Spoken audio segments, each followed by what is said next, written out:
Dari Kota Ambon kita ke Maluku Tengah, Tribuners Ranperda RPJPD 2025-2045 Maluku Tengah diterima 7 fraksi DPRD, 17 arah pembangunan jadi fokus Bupati.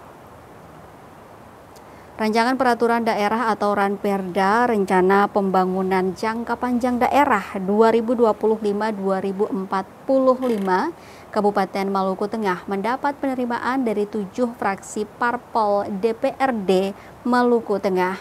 Fraksi-fraksi yang menyetujui Ranperda hasil godokan Pemda dan Komisi 3 DPRD Maluku Tengah ialah Gerindra, Golkar, Demokrat, PKS, PKB, Restorasi Amanat Pembangunan atau PAN PPP, Pesona Perindo Gelora PSI Hanura. Sementara fraksi PDIP menolak usulan Ranperda RPJPD itu melalui rapat paripurna Jumat 12 September 2025 malam. Dalam sambutannya, Bupati Maluku Tengah Zulkarnain Awad Amir mengatakan ada 17 arah pembangunan yang menjadi landasan sekaligus kerangka transformasi daerah dalam mewujudkan pembangunan yang inklusif dan berkelanjutan. Di antaranya layanan kesehatan yang prima dan terjangkau, layanan pendidikan yang berkualitas dan terjangkau, stabilitas ekonomi daerah dan lainnya, serta resiliensi terhadap bencana dan perubahan iklim.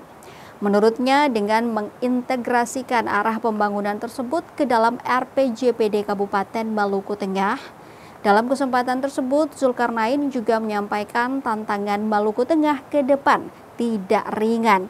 Semua elemen masyarakat harus menjaga keamanan dan ketertiban sosial, meningkatkan kualitas pelayanan publik, memperkuat kemandirian ekonomi masyarakat, menanggulangi kemiskinan, menekan pengangguran, serta meningkatkan iklim investasi. Dikatakan semua itu hanya dapat diwujudkan apabila ada kebersamaan, sinergitas, dan dukungan dari seluruh pemangku kepentingan dan masyarakat.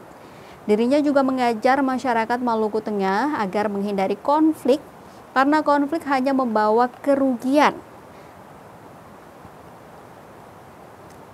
Sebelumnya, Bupati menuturkan dokumen RPJPD ini disusun secara simultan dengan memendomani RPJPN tahun 2025-2045, RPJPD Provinsi Maluku tahun 2025-2045, serta Rencana Tata Ruang Wilayah atau RTRW Kabupaten Maluku Tengah. Selain itu, RPJPD ini juga memerhatikan hasil evaluasi RPJPD periode sebelumnya, isu-isu strategis dalam kajian lingkungan hidup strategis atau KLHS, serta dokumen sektoral lainnya. Dikatakan dokumen ini akan menjadi acuan utama dalam penyusunan dokumen perencanaan jangka menengah daerah atau RPJMD dan Renstra. Download Tribun X sekarang. Menghadirkan lokal menjadi Indonesia.